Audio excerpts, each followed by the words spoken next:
Well, hello and welcome to everyone joining us for this X-Talks webinar. Today's talk is entitled Best Practices for Operationalizing Global Early Phase Oncology Trials. My name is Corey Stanton and I'll be your X-Talks host for this event. Today's presentation runs for approximately 60 minutes and the webinar includes an interactive Q&A session at the end. To make the most of this session, feel free to submit questions and comments for our speakers throughout the presentation and we'll try to attend to as many as possible.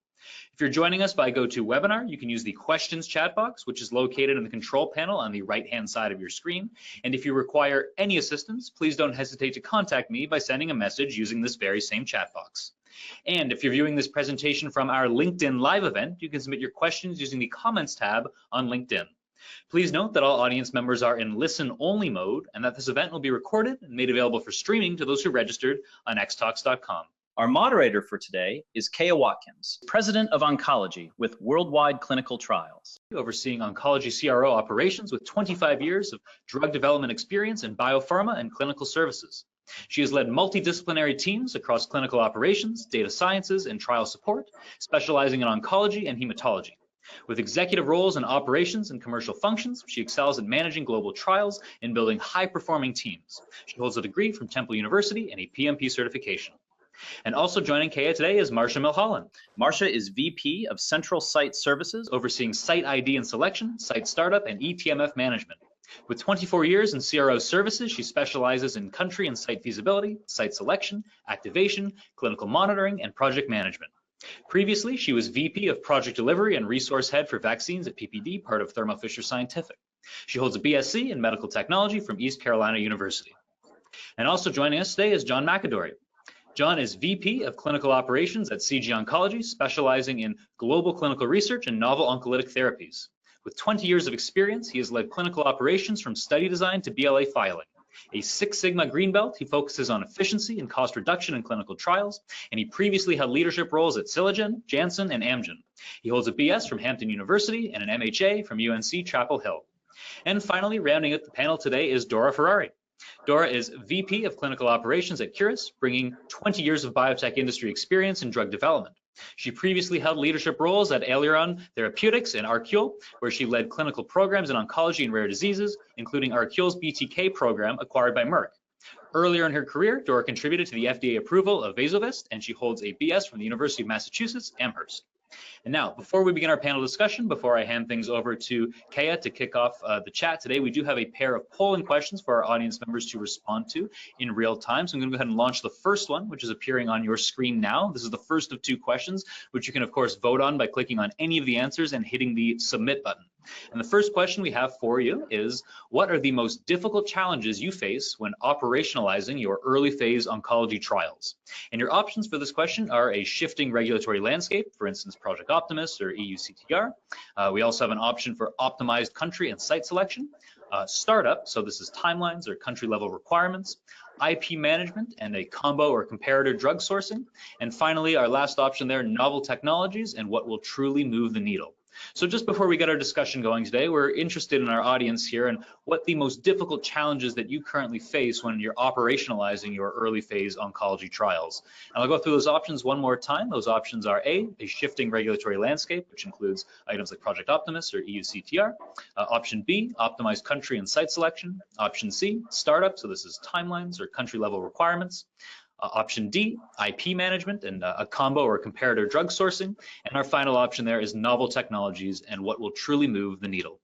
I do thank our audience members who have voted already. I'm going to go ahead and close the poll in just about 10 seconds here. So if you haven't had a chance to lock in your vote yet, make sure you click on one of the options there and hit the submit button. And then we'll take a brief look at those results before we move on to our second poll question.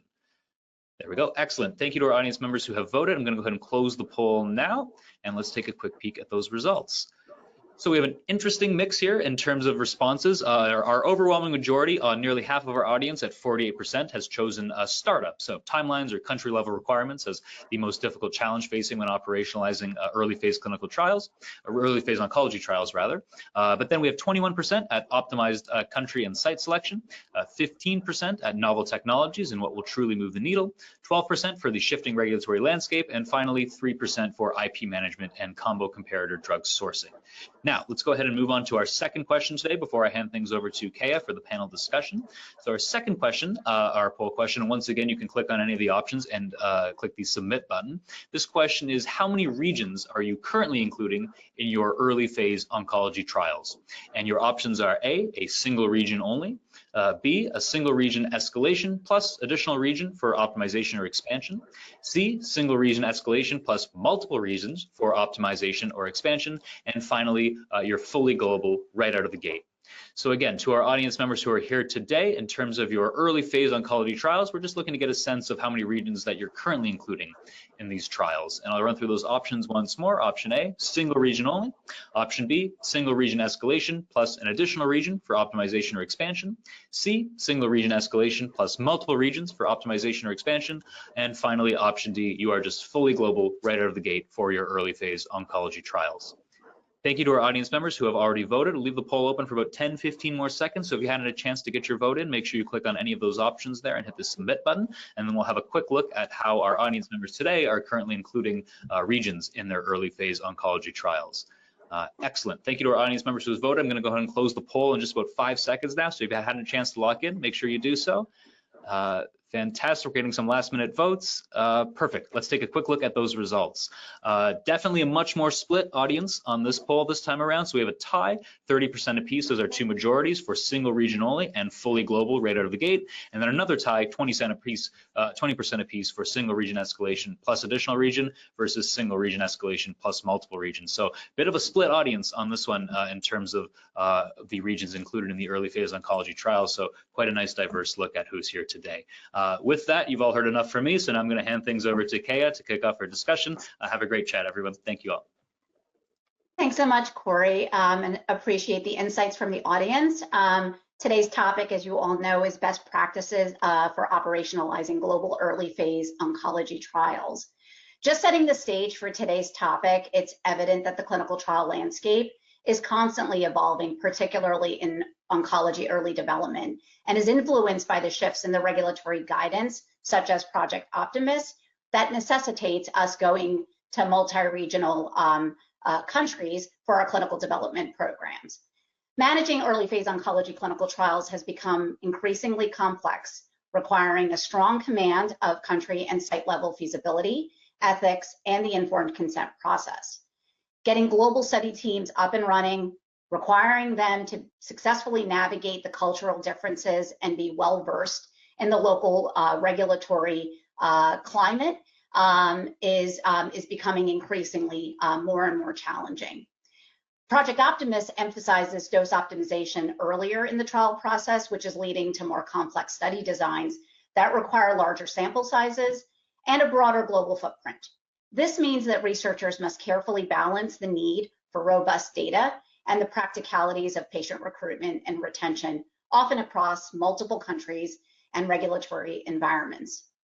Operational execution of these trials involves coordination of numerous factors, especially during study startup and planning of trial logistics, which is what we heard predominantly from the audience in the polling questions. Enrollment and cohort management are particularly challenging in global trials with multiple sites across various regions and time zone considerations.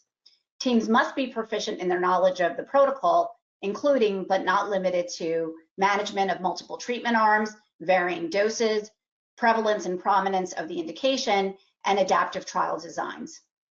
A strong understanding of varying regulatory requirements and ensuring compliance with local laws is also crucial for smooth trial initiation and progression, as is knowing the nuances of data privacy regulations in different regions, which we know helps to safeguard patient information and maintain trust. Sites must be adequately staffed and equipped to handle the specific needs of different cohorts, which is logistically demanding. And that requires coordinating the availability of specialized medical personnel, proper functioning medical equipment, maintaining a steady supply of necessary materials. Additionally, as an industry, we're layering in risk-based monitoring, we've got safety review, vendor management, IP logistics, and sample management, which create additional complexities on a global scale. All of this requires effective communication and coordination amongst stakeholders, which is really essential to trial success. So today, my panelists and I are going to unpack these shifts and how it impacts planning and operational strategy while remaining focused on getting treatments to the study participants that need them. So I'm going to go ahead and jump in with my first question, starting with John and then Dora. The first question we have for you is, with the implementation of Project Optimus and a shifting regulatory landscape, such as EU CTR, what are some critical considerations for an early phase oncology development plan to help us navigate escalation to expansion? And how might this impact your study planning strategy? Thanks, Kay, and thanks for inviting me, and I look forward to the formative discussion today. And so in regards to Project Optimus, obviously before, when you looked at early phase studies, it was always about finding your MTD, your maximum tolerated dose. You would do, escalations, 3 patients and 3 patients, 3 patients, and then, do a de-escalation depending on adverse events. And so that's really what you were looking for in these first in human studies. And so, but now we're being asked to not only look at whether or not from a safety standpoint, adverse events, whether or not you found your tolerated dose, but you're looking to optimize as well as looking at, are there early efficacy signals that you're seeing as you're going through these dose regimens. And so I think part of what we need to look at, and so much of what we do is in the clinical setting, but also we need to look at our partners in the preclinical translational side and understand how the drug or the product or the doses are coming out of the preclinical setting, and seeing what are there early things that we can look at there to help us find that correct dose. Because a lot of times you have different titers, different dosing schemes, different dosing schedules, and sometimes even in the preclinical data, you can start seeing what is the best approach that you can take. And I think so much of what we do, and even when we look at the panel and what they're asking us about timelines, because on the operational side, so much of what we're doing is push to how fast can we get things done in the most efficient, most cost-effective manner. And so now we're being asked not only to take all these different data points from everywhere to say, how can we find the dose that we want to bring forward, especially if we have a potential for registration, that earlier on we're putting a lot of emphasis on finding that right dose, because we're going to be asked about that in downstream regulatory conversations. And so I think the onus now is on us to really focus in on those early studies more so than just safety and tolerability, but actually, are we seeing the efficacy signals or the response signals from the drugs that we're delivering and giving to patients? So it really changes the landscape, because those phase 1 studies become a lot more important for downstream regulatory conversations that you have. And so I'll hand it over to Dora. I don't know if she has any other thoughts, especially from the EU side of things. So just first of all, thank you for inviting me to speak. And one of my favorite things to do is actually talk about clinical operations, because I really truly believe that for most of us, especially those of us who are more on the smaller company side, your company's success makes or breaks and sits on your clinical data. So from that perspective, I think, John, to build off a little bit of what you were saying, is I think one of the primary things that I think we all need to do now, even more so with all of the changes, is you need to map it out from the beginning. So, and it comes down to, I think we saw it even with the polling question, right? That jumped right out, that most of the people here are interested in how do we take a look and understand the timing. So one of the things that I've really embraced over the years and encouraged all of my team members to embrace is look at the tools at your disposal and how you're going to go ahead and do that. And that usually means project Gantt, building something out and understanding every single step. If you take the time in the beginning, I would say the difference from maybe the start of my career to where we are today is how important it actually is at the beginning to go ahead and work with your broader clinical development team, find out what's in the CDP. What are we going to be asking this drug to do in your best case scenario? And what can you do up front to sort of make sure that you're setting that up? And right down to that project level, don't be afraid to put details. You don't need to go ahead and share that maybe outside of your development team. But you do want to understand what each does. Now, I can say that I think we all know that change happens in any sort of development scenario. I can give times of earthquakes, volcanoes, interrupting samples going over. We all just lived through the pandemic in 2020, which really impacted clinical trials. And I think if you have it set up in the beginning and you can go ahead and have everything linked together and you can say, all right, I can see that this is a program that, for I think in the polling questions, for those people that right now my company's pretty sure this is going to be a one and done in one particular company. You can build that out. But what you also can do is, if you know that there's an efficacy signal or something that they may want to take further, and you can anticipate that amendment. I mean, how many of us in clinical operations have ever made it through with short of a healthy volunteer without a single amendment? I can't imagine. I bet all of us have you hit it over and over again. So when you have it set up to allow for that, right, that learning, you can go ahead and say, okay, they started in one country. I have that set up really well. But I know my company and I can see the CDP that if they see something, they're going to pressure me. They're going to want me maybe to use a trial that I have open. So maybe you look at how you're going to put your, if you're using a lot of external resources, right? How am I going to outsource it? How am I going to set that up? So when you have something change. So I'm working on a project right now that I think actually is fit for purpose right now. It's a trial in an ultra rare disease and primary CNS, but it actually started as a first in human trial. And it started out as like a US only.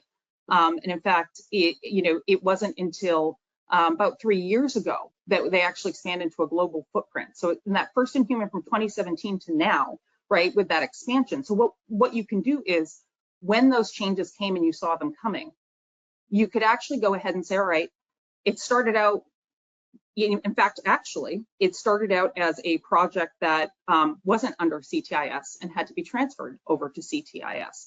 But when that all mapped out, if you're careful about it, you can put that in. Ultimately, our job is to say, when is the data coming in, right? When can you use it for publication? Where do we think things will hit and how long things will take?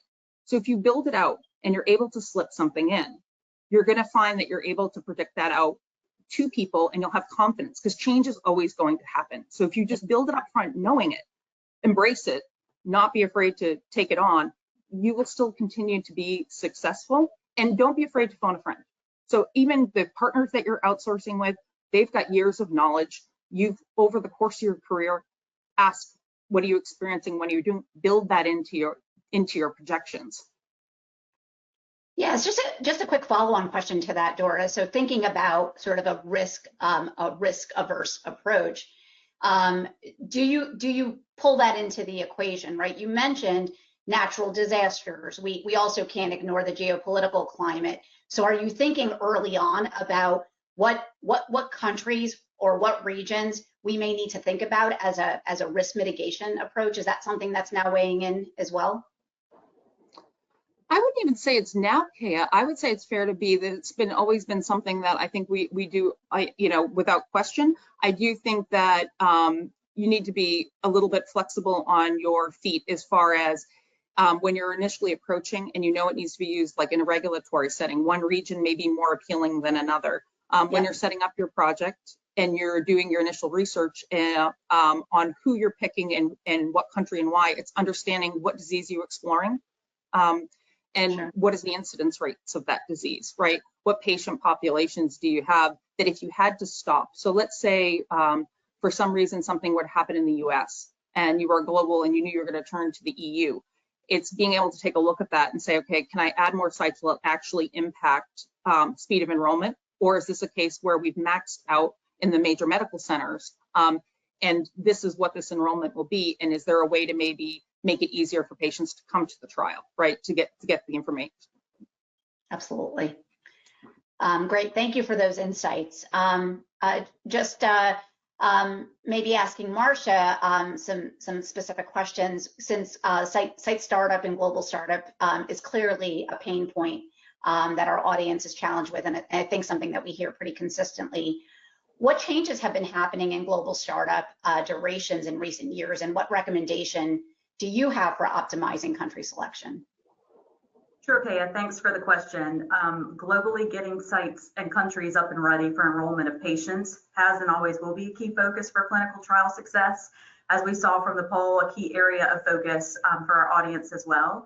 I would say our industry has experienced some changes in global startup durations over the past few years, stemming from the pandemic, a lot of lessons learned. We've also been on the journey of adapting to the European Clinical Trial Regulation 536 and the transition to Clinical Trial Information System, which has helped to harmonize the landscape of our submissions and approvals for European countries. This has led in some cases to faster approvals, particularly for those multinational trials. Outside of EU CTR and CTIS, I think startup durations have also been influenced with the focus on increased collaboration with our investigators and sites to improve feasibility efforts. Critical outreach efforts that focus on protocol-specific nuances versus, generalized outreach and generalized questionnaires aid in advancing selection of the right sites for study participation, which is critical. I think the focus that we're also leveraging on master agreements to drive faster negotiations, reusing or cloning prior information from our sites that we have ongoing collaborations with are also key drivers for impacting global startup timelines. And then finally, I think we're seeing further steps toward a focus of automated document management tools, which are aimed at helping to reduce the administrative burden that many of our operational teams experience, that in turn are helping us to reduce the time spent in study startup. When I think about optimizing country selection, Dora, you mentioned a couple of these areas. My recommendations really center around understanding disease prevalence, analyzing ongoing competition within a country, and then tapping into those local relationships for input that are really critical in terms of understanding their ability to be able to deliver the trial based off of how it's scoped. Dora, any thoughts that you've got for your perspective on optimizing country selection? So I think as far as optimizing country selection, with this one, it comes down to, I think you've already hit it. I think I mentioned it before. It really is disease incident rates, depending on what you're working on, right? That's one of the first place that you're going to start with. And at the same time, in parallel, we really need to have that good relationship with your KOLs in advance, even if it's not a country you're going into right away. Because I said, again, talking towards that initial polling question, if you know you're going to expand and you're starting out of the gate with just one country, the earlier you bring in your KOLs, the better it's going to be, because it's nuanced. And the easier it is for you to set it up at the beginning, knowing, okay, in my protocol, I'm going to have to allow for the fact that I need to meet the EU regulations, or I'm going to go into Eastern Europe, and there's specific things there that will be needed. When you take that again into your planning and make it sure all your documents and things are set up in advance, right? You're setting yourself, ultimately up for success. And as you're going through on each of those individual countries, pulling, using software and things that are available to you today, going into Sightline and making sure you're pulling and you're taking a look at everything from everybody's different phases. I think one of the benefits we have now is all of this is at our fingertips. I can go in and spend a few hours and have a pretty good idea on some of the things that will let me know that, wow, I really wanted to go to this country, but it's probably not a great idea. Or, wow, I didn't realize this country actually right now has a higher incidence than I ever imagined in like this rare disease. So it makes you, puts it up in front, so you're not scrambling and adding it in later. John, anything from your perspective? Yeah, so I know a lot of the work I've been doing ex-US has been mostly in the APAC region. I think similar to the EU, a lot of it is knowing the country, knowing the landscape. Do you have experts on the ground? Can you speak to KOLs? I think when you look at the demographics and the diversity of the patient population, we have a very specific way of treating patients here that may differ from in these landscapes. So how well will your protocol be adopted in these regions? Because if it's not standard of care, or you're doing something slightly different from the way that they would implement protocols, then that even though they want to try the drug, they want to use it. Now when it comes to finding the right sites that have the right equipment, the understanding how they can, the investigator truly understands the design of the protocol, and then patients are willing to try something different and new, also leads into that, whether or not you can activate quickly. And then, because ultimately, yes, we want to get sites up and we get through startup as quickly as we can, but the goal is to be able to have the right site so you can enroll the right patients. And I think a lot of times we look at, speed to get sites open, how we can get to the budget and contracting, get through regulatory approvals. But to Dora's point, like, what is the incident rate? Like, are you going to a country that, especially when you get to oncology and as diversity gets downstream, you're looking for like 10% of an entire, lung cancer patient population. So now you're in the niche. And so as you kind of, that funnel gets down, you're really need all this data sets that we've discussed to be able to say, okay, we found the right patient, we found the right sites, and we know that this site has this patient population, from prescribing history to looking at, what they've done, how they treated patients before in the past, other studies they've done, all that matters. And then from the regulatory standpoint, if you're bringing something in novel and new, you're going to go through more scrutiny. They're going to go through more reviews to be able to justify the rationale of bringing something new into these regions. So I think all that just needs to be taken into account, because if we go in blindly thinking like, okay, historically it takes 6 months to bring Korea up, but you're new, you're novel, the formulation of your drug is different, how you want to treat patients is different, finding those KOLs, having those conversations may be longer, the regulatory review process may be longer. So to Dora's point, knowing those things coming in, you add in, those risk mitigators, saying, okay, if we end up with a protracted, negotiation at the country level, then how do we deal with that, and how does that impact the timelines? How do we overlay that in terms of ensuring this country we know can start quick versus this country we know is going to take a long time?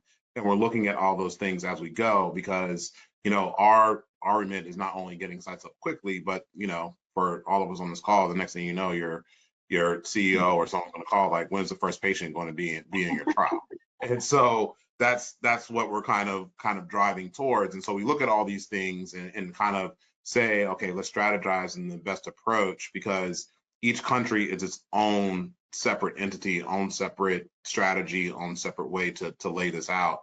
And you really have to know. And so having that experience of going places before in the past, having, country level experts and those KOLs are critical, because then they can lead you to the right sites. They can help you guide through the regulatory process and understand, like, how quickly can we move. And then even the engagement for questions that come up, they can help guide you and get your responses in an appropriate manner, where you're not going to end with a protracted back and forth with the agency.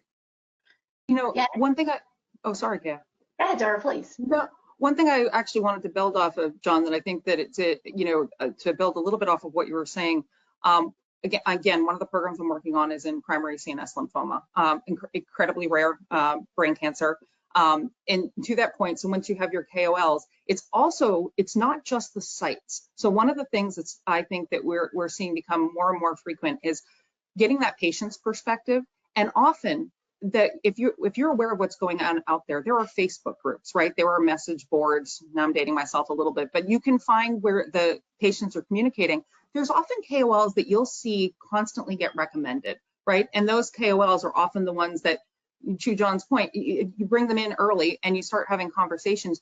They'll let you know a little bit of maybe who they've mentored, maybe who that they would recommend. They may recommend a country to you. And again, it's important to do this up front now. It's the earlier you bring in these pieces of the puzzle, the better off you're able to handle any sort of need for enrollment, to John's point, right? That can make or break getting to what I call your height of enrollment, when everybody's active and everybody's engaged and you can kind of predict out. And that's ultimately what your C-suite is going to come. There's not one of us in ops that doesn't hear, how's the enrollment rate? Have you enrolled any patients this week, right? It's universal. Yeah, it's a great perspective, because that's been our observation, that high touch partnership and relationship that we're establishing with the sites, the KOLs, the primary PIs is really critical. So finding more creative ways in identifying those folks in a saturated environment is really important. Appreciate those insights. What recommendations do you have for determining criteria when selecting sites for early phase oncology trials to ensure optimal outcomes? Thinking about, again, as I had mentioned at the beginning of the discussion, patients always first and foremost top of mind. So Marcia, I'd love your insights on that. Sure. Selecting the right sites is critical to ensure clinical trial success. And we've talked about the importance of not only getting our sites up and running and achieving that early milestone, but really provisioning for full enrollment. And so I think from my perspective, the criteria for selecting sites includes a combination of factors. Assessing experience and expertise, looking at what prior experiences do we have with the site, who are the leaders in the space for a given indication. Dora mentioned kind of exploring avenues of message boards and patient advocacy groups that have worked with individual physicians and centers. What is their assessment on the protocol and their ability to execute the trial at their site? Then focusing in on the patient population. Do sites we're considering have access to the patients that would meet the requirements for inclusion? Are their patient pools large enough to meet the trial's needs for enrollment? And do they have ongoing competition? What does that look like from a long-term perspective? And then focusing in on the patient care, retention, and support aspect. We use activities like qualification assessments to the site to assess the right capabilities, facilities, and ensure that there's enough staff to support the trial and execute the study for their patients. And then we've spoken about kind of the geographic importance, making sure that we're evaluating data to ensure target patient population is easily accessed, considering patient demographics, considering healthcare access. Selecting the right sites is critical, and I can't underscore enough the strong collaborative relationship with sites that needs to be there and needs to be present to ensure successful delivery. And the focus on this, it has to happen early in planning. It's fundamental to ensure you're setting yourself up for success. John, I guess I'll turn this question over to you. What are your thoughts on site selection criteria? Yeah, and thanks, Marsha. And I think one of the things that, we are creatures of habit. And so I think a lot of times we use the same tools over and over again. I was at a conference last year, and the number was astounding to me. They said the average site receives 200 feasibility questionnaires a year. And so now, and also the landscape for clinical trials, and the number of trials we have, and the number of just in the competitive landscape, just makes it harder to, you're trying to get that penetration to those sites to say our drug is better than, the next drug, or our study is better than the next study.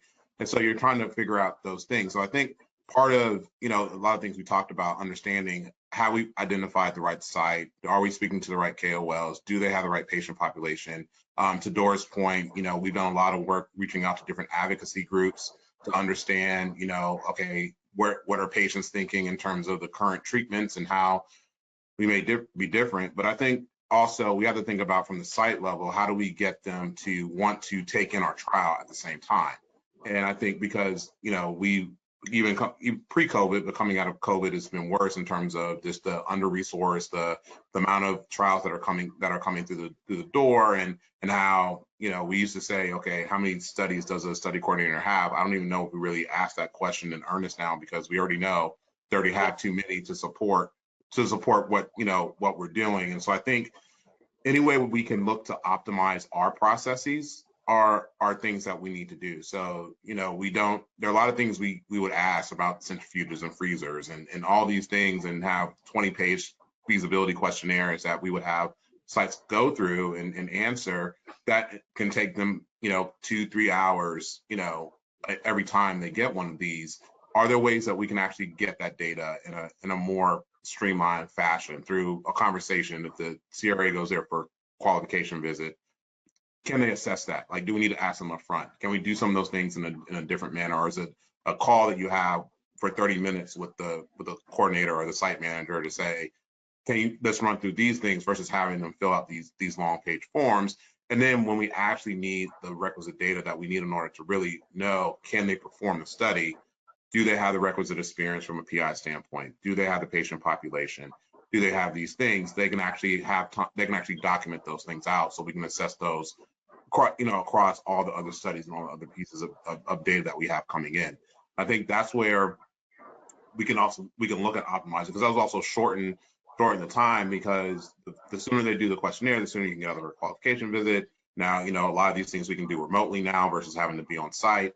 And so I think, all those pieces that you can shave off a week here, a week there, then downstream that ends up shorting the overall startup time, which will also end up saving cost, because you're not running your studies as long as you're going. So I think some of the tools that we look at, from the site level in terms of their experience, you have the right KOL, so things, but I think also internally, we need to take a real look and saying, are we doing things because this is the way we've done them the last 20 years?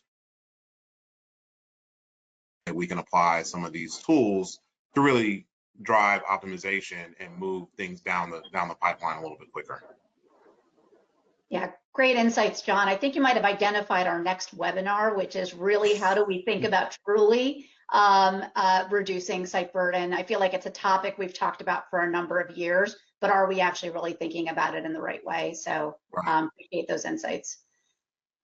I do have another question and would love your perspective on this one, Dora. What suggestions do you have for sponsors that are deciding between central sourcing and reimbursement for comparator and combo drugs? And what do you consider the pros and cons of each of those approaches? So I think drug supply is, to me, remains the 100-pound gorilla in ultimately in clinical trials. And I actually think it's a little bit of a mix of creativity. It kind of comes down to what we were first talking about. It's got to be part of your planning from the outset and understanding potentially what can happen. And it also means you may have to take on a little bit of extra complexity to make sure that you're meeting each phase of the trial. With comparator drugs in general, I'm going to speak, I have a personal bias towards trying to use a central supply. It makes it a lot smoother. And if you can do it up front, it de-risks. It depends what comparator you're going with too. So let's say you're doing something. I think we all learned in 2020, again, shortages happen, right? How many times were you pulling up and there were shortages of drugs? And I think it really made you start to appreciate the difference between, stock that was available on the floor for you to bring in for a trial and stock that you had to go ahead and be a little bit flexible in your resourcing. So I think pros of, obviously, if you were able to do, let's say we're doing a US trial, there are companies out there that you can go ahead and give a card that's loaded for reimbursement, right? So the pros on that one is, boy, is it easy, right? You start up the trial, patients have the card, they go, you don't have to worry about it. Now, long-term for the ops team is, at the end of the day, you need to know where every single pill, right, in that trial went to. So you've got an extra burden across the trial and on that backside with your drug reconciliation on that piece, right? But maybe it makes sense. Maybe for first patient in time to whatever you're going to go with that. Now, ex-US, it's usually universally easier if you can have that central supply. Again, it de-risks supply. It's I'll never forget one part in my career I learned when we were doing some commercial supply. We wanted to do it at a country level. It was a drug that was an infusion drug.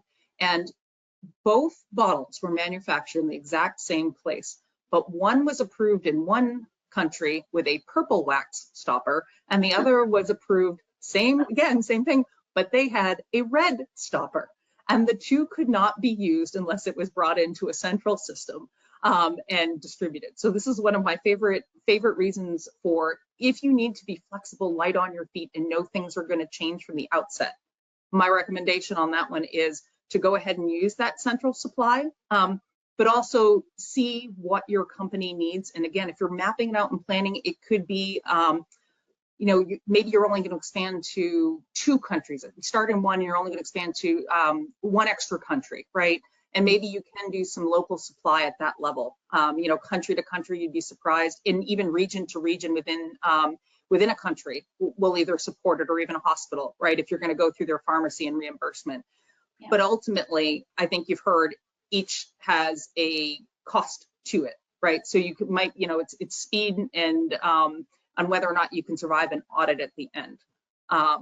So again, the more you can have something that fits in a system, that at the end of the day, you have everything outlined, and that you can go ahead and say, okay, I know where every pill went, right? I didn't have to worry about recalls. I didn't have to worry about whether or not a patient had it. The stronger you're going to be at the end, and that's ultimately what everyone is responsible for in operations. What are you producing at the end of that trial? As far as can it be used to support regulatory submission? Can it be used to further the drug? That's great perspective. John, you may have a unique vantage point here, because you also have So manufacturing hurdles that you've got to deal with your own product, and then also deal with some of these challenges around comparator and combo drugs. So love to hear your perspective on this as well.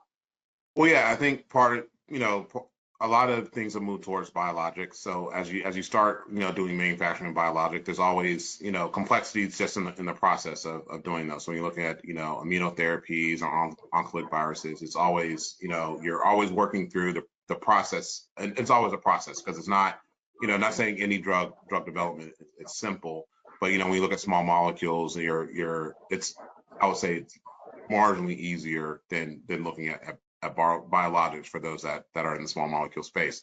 And then when you look at competitors, adding in that, that competitor line as a standard of care or, a second arm to your trial, here's to real world data arms coming into place sooner than later. So we can see, can we move away from having use historical data arms versus having to purchase competitors or comparators to add to our studies.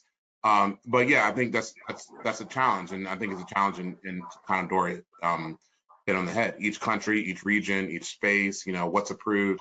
Like there was a saline shortage, here with Hurricane Helene, and that happened, and all of a sudden you find out you can't use saline from the UK. And you're like, but it's salt water. Yep. Like it's like what is like but it's the packaging, it's the so and so, what's approved here, what's approved there, and you realize like it's never that it's never as simple as you think or want it to be, and there's always going to be complexity around it. And I think that's just something that we have to know going in and just be prepared for. And as shortages happen, as you try to plan these things out, if costs, maybe you can source a drug in APAC and it's more cost effective than sourcing the product or the drug in the EU. And so the question is, how do you use that or implement that into your studies? And in future work, we've done that where we were able to save 30% by using the same drug, to Dora's point, same drug manufactured in a different facility. It's exactly the same, but now you're worrying about like how do you import that same exact formulation, same exact packaging, same exact everything, import that into a different country. And so I think there's always complexity around that, and honing, and then it's the downstream of how well have you controlled your supply chain from the temperature excursions, what drug was administered, what drug was returned, was all drug destroyed, like how'd your accountability go, what systems you have, and then go from there. Because even if you go to the point where you want, say, sites to source their own and say, okay, you use what's ever in your stock, you still have to account for that. And that's not, and now we go back to the site burden conversation. Now you're adding in another piece of complexity, because large academic centers, regional institutions, they're used to doing that. But when you're speaking to smaller community-based practices and clinics, you're asking them to do things that they just don't normally do. Right. And so now by doing that, you're adding complexity, adding risk into your study. So there's not a easy answer or a one size fits all for this, but I think it just takes a lot of diligence on our side to make sure we're just monitoring where drug is, how drug's being dispensed, and then accounting for it, getting to patients. And probably not a barrier we were thinking about a few years ago when most of these studies were happening in one single region, right? So a characteristic of what we're grappling with now in the current landscape. So thanks so much for that response. So I have one last question that I'd love to pose to all of the panelists, and I think a reality of where we're headed as an industry, or where we've been headed as an industry, and that's really around innovation. What innovations do you all see on the horizon in early phase oncology trials? And when you think about everything that is prevalent now from an innovation perspective, what are you most excited about seeing? Marcia, would love to start with you, and then we can hear from John and Dora as well. Sure. So I have to say, given the current focus that I have, I'm most excited about the surgence of AI-powered platforms that are aimed at automating tasks and workflows. We've talked a lot today about site burden and just some of the administrative challenges that we as an industry face. And I think some of these tools that are starting to surge and become more prominent in the ways of working will really help us in reducing some of those. When I think about some of the document workflow automations, even some of the forecasting tools that are coming out that are really aligning multiple bits of data that teams need to use that are central and forefront for stability, that is definitely an area that I am most excited about for sure. Terrific. John, how about you?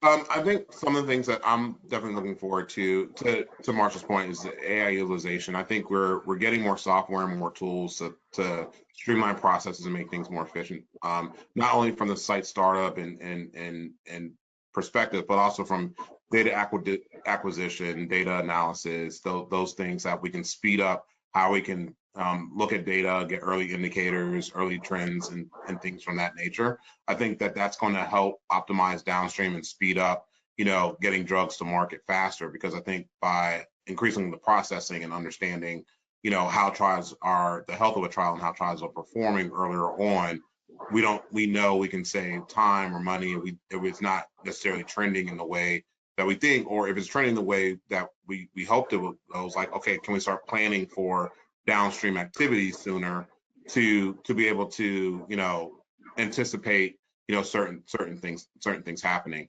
And then I think one of the I kind of mentioned this, and I know the FDA has given some guidance in terms of adding these real world data arms and looking at are there AI tools that can actually look at what a study would look like if if you had this particular patient population and trying to.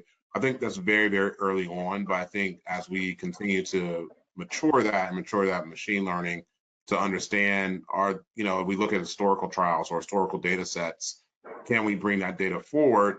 And it maybe just even not from a regulatory approval standpoint, but from a study design standpoint, I think those are maybe some things that we could look at to help optimize our clinical trials and see if we can reduce the number of patients required in a particular study in order to get the statistical output that we need in order to move to the next phase. Dora, anything to add? So I'm going to build on a little bit on the AI, I think, cheerleading that we're having on the phone call right now, because I actually have had recent experience where, so I live in data. I love data. I'm in like the clinical data. Anytime I have my thing, it's the one thing that makes me happy to actually go through. To that point, I'll just put a quick shout out to our listeners that is going to need to be part of your planning, right? Is making sure your data is actually if you do not have access to it, you cannot be flexible, light on your feet. So make sure your data is in the system early, monitored, and you're able to use it, because as we're using AI tools are only as good as the inputs that you give them.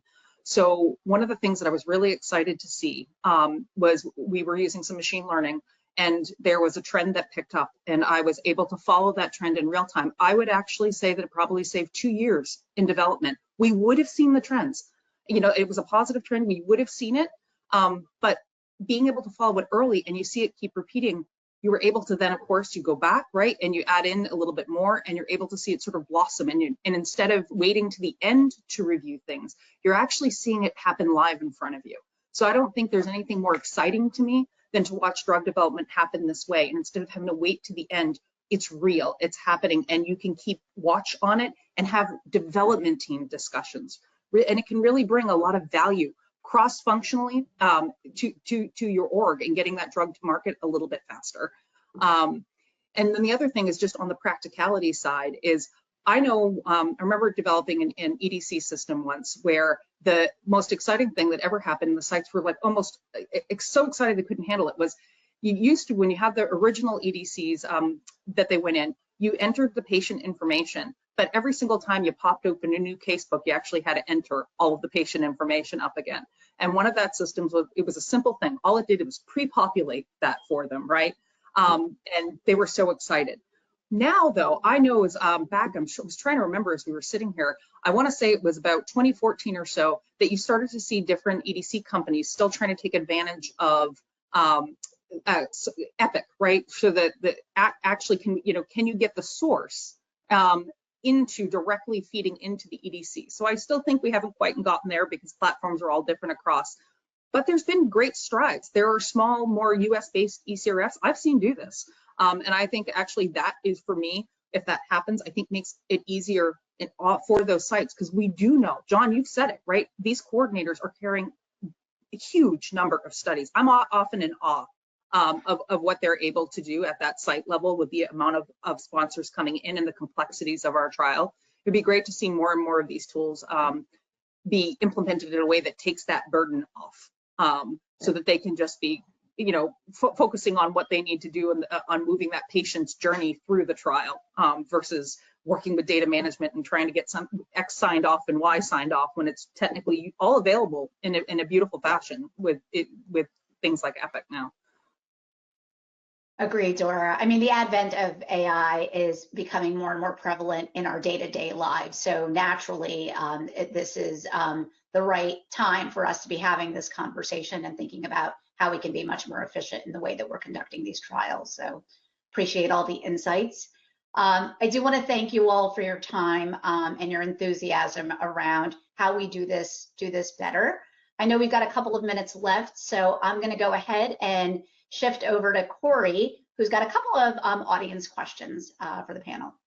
Yes, we do. Excellent. Thank you so much, Kaya, and thank you to our panel for that really insightful conversation and discussion. As Kaya mentioned, we are now ready to begin the audience Q&A portion of the event, and as we do so, I invite the audience to continue sending their questions or comments. Just a reminder, if you're attending via GoToWebinar, please use the questions chat box, and for those of you watching on LinkedIn Live events, feel free to post your questions using the comments tab there on LinkedIn. We have already received some, and we'll try to get through as many as we can with the time that we have left, but to our audience members, rest assured, if we don't have a chance to get to your question, there will be an opportunity for follow-up after today's webinar. So I'll kick off with this first question here, not for anyone specifically on the panel, so feel free for anyone who'd like to chime in. But this question was about sites and their feasibility questionnaires. And the question here was that, is there a world or is there a realm where sites, you know, where they can have a complete feasibility questionnaire that they can share, and then any protocol specific questions that may not have been answered around that questionnaire, could those be completed at a later date? Is there some way to separate them so that they could share their feasibility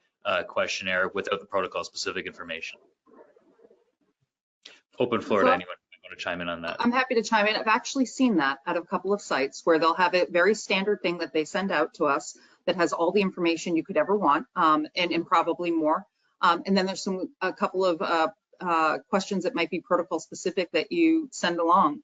But quite often that the initial conversation you even have with the site means you can gather some additional information. And I actually do believe that my last experience this past year with really expanding a trial to, I think, an additional 24 sites globally was much more efficient. It wasn't the 20-page questionnaires anymore. No, yeah, I agree with that. I think that it can be optimized to what works for you and your company, like whatever you have agreed to and what you think is the best way. I agree with Dora. Sometimes we do so much to, you know, we went to the mantra of it's not written down, it's not done. And I think a lot of these things can actually be conversations. And I think it's actually more formative to actually have it.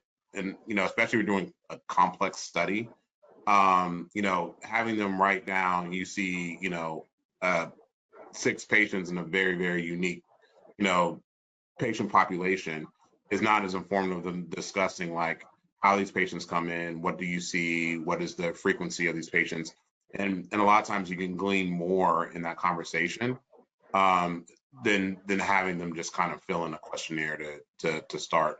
I think part of what we do is, you know, we do this whole cast a wide net and funnel it all the way down.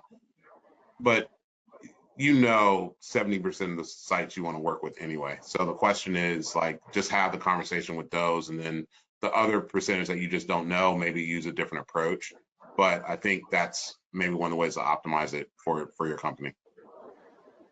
Yeah, I would agree, John. I'd say it starts with the relationship, right? Having that conversation and being able to use that information over and over and time again, and then really being able to hone in on a given opportunity, those protocol specific nuances that we need to address. So really trying to get to the heart of what that specific opportunity is by leveraging the relationship that you're building and kind of getting that core assessment up front or ahead of time, so you don't have to repeat it over and over. And I don't know if my fellow panelists think, I think if you make something consistent, right, if it becomes an operational process and you approach it like that, even the documentation, John, that you were mentioning, you can use a log, right, and have it signed off that that conversation happened. So there's ways I would encourage people to, you can almost think creatively around you. What would I need to do to make my TMF manager, right, happy and to pass a quality audit? Right. You know, reach out to those people and ask, can I do it this way? Is this okay? Nobody wants to get caught in a bad BIMO, so. Okay, excellent. Thank you so much for all of your insight on that, Dora, from your very specific experience with something similar. And then Marcia and John, I really appreciate that. I'm sure our audience member who asked that question found it very, very informative and insightful. We do have time, I think, for a couple more questions here before we'll wrap up. But just a reminder to audience members, feel free to continue to send in questions and we'll have a chance to follow up with you after the webinar. John, in your answer to that last question, you sort of started to mention a little bit about approaches, and this kind of serves as a nice segue to this question that we've got here from the audience about you know, the strategies that our panelists have familiarity with to ensure that we really truly see like a patient-centric approach in early phase oncology trials, particularly in terms of, you know, expressing the criticality of the benefit to the patients, patient enrollment, treatment coordination. So maybe we could talk a little bit about, you know, truly focusing in on that, ensuring a patient-centric approach in the early phase oncology trials. No, I think so. I think part of, you know, we've always been trying to collect as much data as possible, and I think that, which means also it's a lot of visits, and you know, depending on your dosing regimen, depending on, you know, how long these visits are, like are some of the procedures, are some of the things that you're collecting absolutely necessary in order to get the results that you need to. You know, the FDA constantly asks us about collecting data. We went to a risk-based monitoring approach. You know, they ask about EDC design and saying, are you you know, like, do you need to collect all these data points? And because all the data points are derived from the site's interactions with the patient.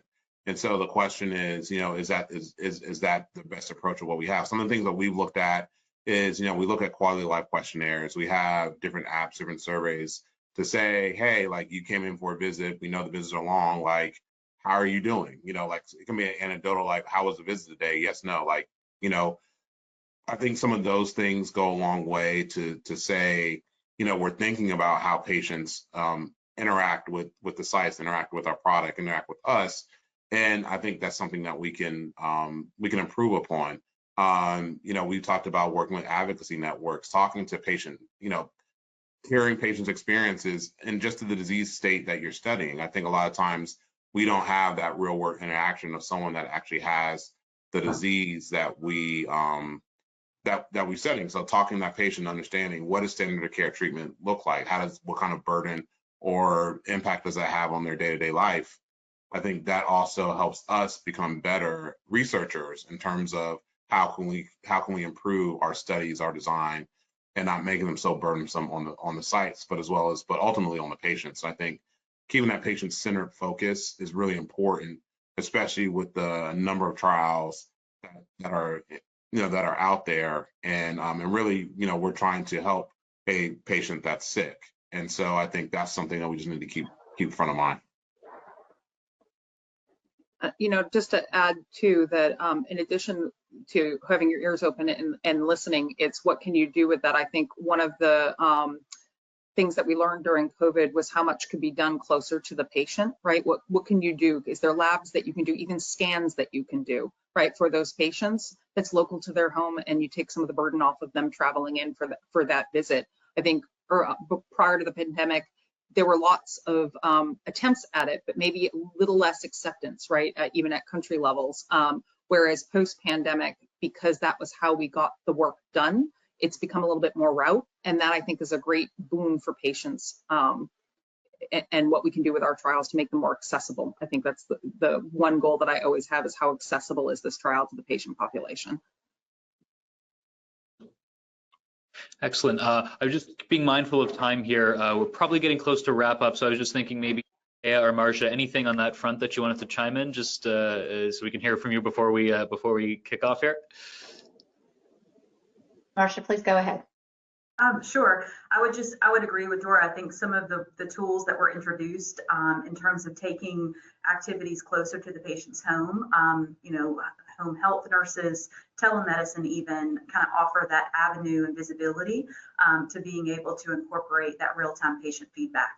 And then, allowing for shifting and adjusting based off of what we're seeing with utilization of some of those tools. And Corey, I'll just end with, this is why we all do what we do, right? It's about the patients at the end of the day. So we're thinking about how to be as efficient as possible and be smart about how we execute our trials, but it's ultimately to get patients the relief that they need. So I don't think any of us lose sight of that. Fantastic, and I think that's a great sentiment for us to leave things on here today. So thank you all for your answers to those Q&A questions. As I mentioned to our audience members, if we couldn't attend to your questions, or if you have any further questions, or if you're someone who's watching the archive recording version of this webinar, you can absolutely get in touch with the team at Worldwide at the contact page on their website, worldwide.com/contact us. I do thank everyone once again for participating today, both from the questions as well as our poll questions earlier. If you're attending via GoToWebinar, please don't forget to download the supporting material that's available under the handouts section. And I've also added a link in the chat box where you'll be able to view the recording of this event. You can, of course, share this link with your colleagues so that they may register to view it as well. You'll also be receiving a follow-up email from XTalks, and after we wrap things up here, a survey window will appear on your screen. Your participation in the survey is always appreciated as it helps us to improve our webinars. Just a quick note, for those of you watching on LinkedIn Live, we do encourage you to create an account on xtalks.com and register for this event, which will not only give you access to today's recording, but to our entire library of content, which includes some other webinars. And that's a great time for me to mention that we do have another webinar coming up from Worldwide, this time under the Worldwide Flex banner. It's going to be on Wednesday, April 23rd. And this webinar is Prioritizing Safety in Clinical Trials, the Impact of Culture on Operational Success. So you can absolutely register for this one currently on xtalks.com, or you can use the second link that I've added to the chat box that's there on GoToWebinar as well. Now, before we sign off, I'd just like to thank our panel one more time for their excellent discussion here. Kaya, thank you for moderating. Dora, Marcia, John, really appreciate your time, really appreciate your insights. We hope our audience found it informative, and we wish you all a great rest of your day. Thank you all, and take care, everyone.